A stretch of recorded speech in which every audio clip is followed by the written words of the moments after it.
Portavoz de los indignados del 15M, que ocupasteis ahí la Puerta del Sol un tiempo, ¿no? Buenas tardes. Fui portavoz de Democracia Real Ya, que es una de las organizaciones que promovió el movimiento 15M. No, nosotros no ocupamos la Puerta del Sol. Bueno, no sé, no más que cuando se ocupa por un partido de fútbol o por cualquier otro evento. No, eso duró unos cuantos días más, ¿no, Carlos? Meses. Bueno, duró tanto que las reivindicaciones, muchas de ellas siguen sin estar satisfechas. Carlos, pero espera, parece que el malestar no ha disminuido, tú fíjate.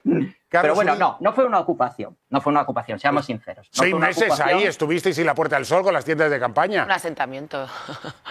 No fue una ocupación, fue una protesta. Y de hecho, fíjate qué protestas con tiendas de campaña ha habido un montón en este país, que la Puerta del Sol, además, que es un lugar emblemático, se ocupa para las campanadas, se ocupa para conciertos, se ocupa para toda suerte de... Hombre, pero no 6 meses, Carlos, no 6 meses, con la insalubridad que eso sucede. Porque claro, tú imagínate, espera, el fin de año las campanadas, terminan las campanadas, va y se limpia, y aparte eso es una celebración para todo el mundo. La protesta y la gente se fue. Pero a vosotros, o sea, quiero decir... Los comerciantes se quejaron, A ver, los comerciantes, recuerdo una entrevista en Punto Radio donde estaba un representante de los comerciantes que abandonó la entrevista cuando yo le pregunté si la asociación recibía dinero de la Comunidad de Madrid, y él se indignó muchísimo y dije, hombre, es que la Comunidad de Madrid está gobernada en este momento por Esperanza Aguirre, que sabemos qué es lo que está promoviendo. Entonces yo simplemente os pregunto si vosotros recibís dinero de la Comunidad de Madrid. Carlos, escucha, que nos estamos yendo para muchos lados. Hubo gente... en esa, por cierto, ¿me podéis poner las imágenes del que está con el megáfono? A ver si podéis, si me lo identifica Carlos Paredes. Te quiero poner unas imágenes, a ver si me identificas quién es, porque me está costando reconocerlo y me dicen que yo lo conozco y no sé si lo conozco. Ahora buscamos. ¿Quién es este? No lo sé. ¿No lo conoces? Es Ramón Espinar, ¿no? No es Ramón Espinar. Se calcula que se manifestaron... Espera, no es Ramón Espinar. Carlos Paredes, este no es Ramón Espinar. ¿Es Ramón Espinar? No. No le conocía ahí en esa foto. No le conocía. Vale. Y dime otra cosa. ¿Hubo gente que pasó de ocupar la Puerta del Sol a un chalet? Una foto de un señor con la cara tapada por una mano. Escucha, ¿hubo gente que pasó de un chalet de la Puerta del Sol a tener un chalet en Galapagar? Claro que es. Míralo. Claro que no, yo creo que no. Yo creo que hubo gente que, después de liderar una formación política, se compró un chalet en Galapagar. No sé si pasó de Sol a Galapagar, porque no sé si estuvo en Sol. Eso lo tendráis que o sea, Pablo Iglesias no estuvo después de liderar una formación política, se compró un chalet en Galapagar. ¿Pablo Iglesias no estuvo en la Puerta del Sol en el movimiento 15M? Pues no lo sé. ¿Tú no lo Yo viste? en ese momento, como comprenderás, una plaza llena de gente, Monedero. pues no tengo en la cabeza la imagen de toda la gente que estuvo allí. Vale. Por cierto, hoy he leído en algunas entrevistas que te quejabas de que todo el mundo ha prosperado menos tú, del movimiento 15. No, eso no es verdad. Lo que yo expliqué, y no fue una queja, es que me habían dicho varias veces, voy a insistir, que había sido tonto porque que parecía que todo el mundo se había colocado menos yo. Entonces, la cuestión del titular se la tendréis que preguntar a la persona que lo ha hecho. Y si en algún momento se ha dado a entender eso, pues bueno, es o un error mío al expresarme o un error del periodista al entenderlo. A mí me ofrecieron en su momento en Leganés, que es donde yo vivo, un cargo político y yo lo rechacé. Fíjate si se ha entendido mal, Carlos, que hay comentarios de gente que dice otro rojo llorando porque le den un carguito. Pues fíjate si se ha entendido mal. Sí, supongo que la intención es un poco... Mira, yo supongo que la intención es señalar, buscar la contradicción, pero permíteme que te explique una cosa. Mira, vivimos un momento, aquel 15M surgió porque había problemas con la vivienda, había problemas con una crisis económica galopante, etcétera. A fecha de hoy estamos con muchos problemas con la vivienda también. Y tenemos una futura crisis galopante que es quién va a pagar las pensiones de mañana. Porque habéis estado hablando además de inmigración y tal. No sé si habéis mirado la tabla de lo que es la pirámide de población. Es un rombo. La pirámide de población es un rombo. O se regulariza gente que pueda trabajar o tenemos un serio problema porque no va a haber gente para poder cotizar. Pues estamos de acuerdo en regularizar. Las regularizaciones son necesarias. Estamos de acuerdo habéis hecho un programa donde habéis ido enfocando ocupas, delincuencia asociada a inmigración Y ahora, ocupación de la Puerta del Sol. Menuda trampa para peces habéis montado, ¿eh? Y la realidad, porque además me he permitido consultar los datos, es que las denuncias por ocupación han disminuido un 10% en 2025. Las denuncias por usurpación, perdón.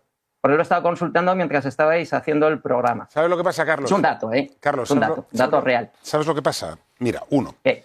Que nosotros animamos a la inmigración que viene a trabajar. Estamos completamente de acuerdo y abrazamos a todo inmigrante que viene a trabajar y a prosperar en este país. No puede trabajar si no tiene papeles. Sí. Tú puedes venir con un contrato de trabajo. Si no tienes papeles no puedes trabajar, porque no te pueden dar de alta. ¿Un contrato de trabajo desde el extranjero? No puedes tener un contrato de trabajo. Si tienes un contrato de trabajo desde el extranjero, tienes papeles. Si no hay papeles, no puedes trabajar. Vale. Entonces, estamos a favor de la gente que trabaja. Claro, y yo también. Claro, pero estamos en contra de los delincuentes. ¿Tú estás en contra de los delincuentes? Pues como todos. Pues ya pero está. anda que no hay delincuentes aquí. ¿Tú has visto cómo están los casos de corrupción política? Pero que, Carlos, es que los delincuentes españoles me los tengo que comer, porque no los puedo mandar a ningún lado. Pero si tengo un delincuente pero habrá que señalarlos, ¿no? Prefiero que el delincuente o un violador pakistaní, prefiero que se vuelva a su país. El problema de esto es que para poder mandar a alguien a su país, el país de origen te lo tiene que aceptar. Lo sé. Es que parece que esto es todo una cuestión de voluntad. Sí, pero que, por ejemplo, tenemos 50.000 órdenes o 57.000 órdenes de devolución judiciales a sus países y se han cumplido 7.000. ¿Qué hacemos con el resto? Pues no lo sé. Supongo que eso tendrás que hablar con la gente responsable. Lo que yo sí te puedo decir es que si no regularizas y no viene gente, pues tienes un problema para sostener los servicios sociales de los que disfrutamos y que nos convierten en uno de los mejores países del mundo, pese a la degradación de los últimos años. Bueno. Y tenemos un problema, mira, fíjate, el problema que tenemos aquí, porque además se habla mucho de polarización estos días. Yo siempre he defendido que tiene que haber un diálogo entre todas las partes, piensen lo que piensen, que cada uno es libre de pensar lo que quiera y tiene que poder existir un diálogo sereno.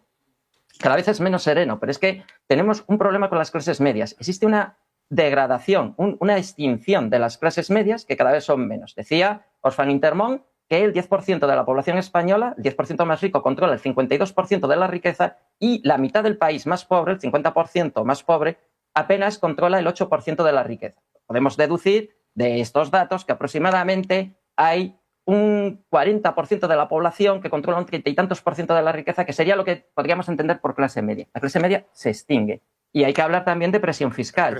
¿Sobre quién se ejerce la presión fiscal? ¿Quién paga impuestos realmente en este país? Si tienes medio país que apenas controla un 8% de la riqueza, no les puedes coger mucho por dar, pero no suficiente para poder evadir de manera legal. Y luego hay unos pocos ricos que controlan la mayor parte de la riqueza del país, Carlos, que tienen los recursos legales para poder evadir legalmente. Pues es imposible sostener los servicios públicos con cada vez menos gente pagando impuestos. Claro, si quieres discutimos de presión fiscal, que en España es una de las mayores presiones fiscales que existe en Europa. Podemos debatir de eso, de cómo Pedro Sánchez está cargando la clase media, metiendo más presión fiscal a las clases medias, pero yo de lo que quiero discutir es con el 15M. El 15M se montó ahí porque el precio de la vivienda era muy caro. Y estamos en el 2026, entre otras cosas, y el precio de la vivienda se ha disparado el carajo. Es decir, ¿para qué sirvió el 15M? No, yo no he dicho que el 15M se montara ahí. Hombre, has dicho que una de las cosas era con la vivienda. El 15M surge de manera espontánea en la Puerta del Sol. ¿Para protestar por qué? No surge, venga, para cosas concretas. Para protestar por la vivienda. Por la crisis. Por la crisis. Por el bipartidismo. Por la corrupción. Por la corrupción. Vamos, lo que estamos viviendo ahora. Claro, ¿qué ha mejorado ¿Dónde están desde las tiendas que de los campaña? protagonistas del 15M Pues mira, han pasado por el gobierno? No, es que están en el gobierno algunos de los que estaban ahí. ¿Qué cosas estamos viviendo ahora? Mira, yo vivo en Leganés. Yo estoy ahora mismo en Leganés, en mi casa. Yo soy un privilegiado. Yo soy de las personas que tienen una casa. Mucha gente vive en una triste habitación de alquiler a fecha de hoy. Yo soy un privilegiado. Ya es triste decir esto. Aquí en Leganés, al lado de mi casa, hay un ambulatorio, le llamamos el de los Pedroches por la calle en la que está. Había un servicio de urgencias médicas 24/7, fines de semana incluido. Desde pandemia no tiene médico. Tú tienes cualquier problema, tienes que ir al hospital. ¿Quién gestiona ese ambulatorio en la comunidad de Madrid? ¿Por qué no tengo médico en el ambulatorio? Pero por ejemplo, por hablar de servicios públicos. Carlos, es que me estás capoteando. A ver, dime una cosa. ¿Los del 15M alguno está en el gobierno? No lo sé, pregúntaselo a ellos. Pues supongo que hay gente, Carlos, escucha, no me vaciles. Y que decidiría hacer una carrera política. No me puedes poner a mirar datos de la ocupación, datos de haría para adelante y haría carrera. Me das datos de 1000 cosas y no sabes. Escucha, es público y notorio que Pablo Iglesias ha estado en el gobierno. Lo sabe toda España. Vamos a hablar de Pablo Iglesias, que veo que es un tema que os interesa mucho. ¿Pablo Iglesias estuvo en el 15M, sí o no? Hablemos de Pablo Iglesias y de Podemos, que es un tema que os encanta. Vamos a hablar. No, nos Mira, encanta, no, nos espanta. Yo cuando pienso en Podemos, con todas sus luces y sus sombras, lo primero que hay que entender es que Podemos era un partido, o es un partido, fundamentalmente socialdemócrata. No les he visto hacer discurso para abolir la propiedad privada, ni un discurso revolucionario. ¿Perdona? Sobre todo socialdemócrata. ¿Perdona? En primer lugar. En segundo lugar, el otro día yo no dejo de pensar, por favor, no dejo de pensar en Miguel Urbán. A Miguel Urbán, eurodiputado de Podemos, cuando gobernaba el Partido Popular con mayoría absoluta, hubo una trama desde el propio Ministerio del Interior para colocarle 40 kilos de cocaína. Estamos hablando de Pablo Arruinarle la Iglesias. vida y decir que Podemos se financiaba de manera ilegal. O sea, escucha, Y eso es gravísimo, porque es intentar hundir de manera Carlos, te me pierdes. Carlos, te me pierdes. un partido político. Carlos, que te me pierdes por los cerros de Úbeda. Aquí vamos a hablar de Pablo Iglesias y ahora me hablas de Urbán. Tiene sus luces y sus sombras, sus cosas buenas y sus cosas Carlos, que millones de gracias. Yo no soy militante de Podemos.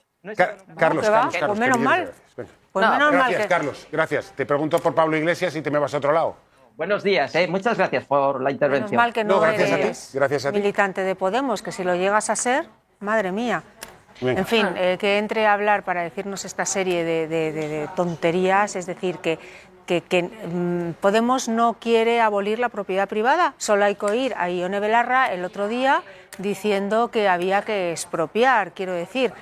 Me parece absurdo lo que ha Pero dicho. si es que han pasado 15 años desde ese asentamiento, acampada, como le quieran llamar, nació para protestando exactamente por lo que estamos viendo ahora, multiplicado por 1000. Y no hay nadie que proteste porque precisamente parte de ellos pues, formaron parte del gobierno, son socios de este gobierno y aquí parece que no ha ocurrido nada. A mí me da mucha pena que no sean capaces de hacer autocrítica o por lo menos volver a salir a las calles, que es lo que tendrían que estar haciendo ahora mismo porque ahora estamos todavía peor. No podemos acceder a la vivienda, no tenemos la sanidad, hay más corrupción que nunca, hay más puterío que nunca y aquí están todos callados. Pero es que esto es muy lamentable. Le preguntamos y se va por la Comunidad de Madrid y se va por el otro es peor que yo, pues el Itumás. Claro, y el así tema nos es va. que los líderes del 15M han pasado por el gobierno, han estado en el gobierno. Y algunos Entonces, siguen. a mí me habría gustado preguntarle qué es lo que cree que han mejorado al llegar al gobierno. 15 porque años, ¿eh? Había una reivindicación y la gente les escuchó y la gente les Pero votó no solo y han los pasado, llevaron hasta el Sonia, gobierno. no solo y a han pesar pasado de por el eso, gobierno, nada han ha cambiado ni servido mejorado. para sostener al gobierno. Son socios también. Claro, quiero decir, no Son es cómplices. alguien que haya pasado por el gobierno, no. han pasado Es y- que han sostenido y lo al sostienen. gobierno y lo sostienen. El mayor logro del 15M y de Podemos es la evolución de Vox. ¿Por qué? Efectivamente. Desarrolla. Efectivamente, pues Hace por falta cuando que lo se da la explique. vuelta Sí, a la sí, desarrolla. tortilla, Pues A mí hombre, me gustan las evidentemente cosas cuando claras. se crea un partido de Extrema izquierda, o de extrema tiene que izquierda, surgir el de tiene extrema que derecha. surgir el de extrema derecha. Si es una cuestión la de vuelta a la tortilla. efectivamente, es ¿Pero una tú cuestión crees de que Vox lógica. existe por Podemos? Yo creo que no, Vox ya existía y Vox en las elecciones del 17, y estoy hablando de cabeza, creo que sacó 65.000 votos o 57.000 votos. Evidentemente, si Podemos no hubiera aparecido en el panorama político español, Vox hubiera seguido siendo un partido residual de la extrema derecha. O sea, esto es alucinante. O sea, tú me dices que Vox... que- No, esto es alucinante para ti. Esto es No, no sociología, digo eso, esto es pura sociología. Cuando surge un extremo, tiene que Surge el otro. compensarse Si es que- y si es que no, neutralizarse Fijaos que con ahora- otro pero extremo. Fijaos que en las elecciones andaluzas la mayor expectativa que tiene el Partido Socialista no es ganar. Ni siquiera mantenerse, y si pierde un poco, pues Es lo que aceptan. suba Vox. Es que suba Vox para que Juanma Moreno no tenga... Bueno, claro, con Bueno, es que la los expectativa- actores que tenemos ahora se pueden hacer muchas cábalas y evidentemente Vox es un partido que está subiendo exponencialmente de una manera increíble, que le está frenando en los últimos tiempos esa cercanía y esa comulgar con todo lo que está diciendo Donald Trump, pero evidentemente el Partido Socialista de alguna manera se tiene que beneficiar de que Vox suba para que ellos de alguna manera puedan tener alguna aspiración en las próximas elecciones generales del Yo creo que la 27. Precisamente es lo estrategia- mal que le está haciendo el Partido estrategia- Socialista, que es lo que hace también que La suba Vox. estrategia ahora mismo del Partido Socialista, bueno, yo no diría ni siquiera del Partido Socialista, la estrategia sanchista, en mi opinión, que puedo estar equivocada porque yo no soy politóloga, en mi opinión es aislar al centro derecha. Quiero decir, las políticas que estamos viendo son única y exclusivamente para que efectivamente el voto del centro derecha se vaya a la extrema derecha. Claro. Y por tanto, la extrema derecha nunca va a ganar, el centro derecha se queda aislado y los votos se reparten entre el PSOE y Vox. Esa es la estrategia.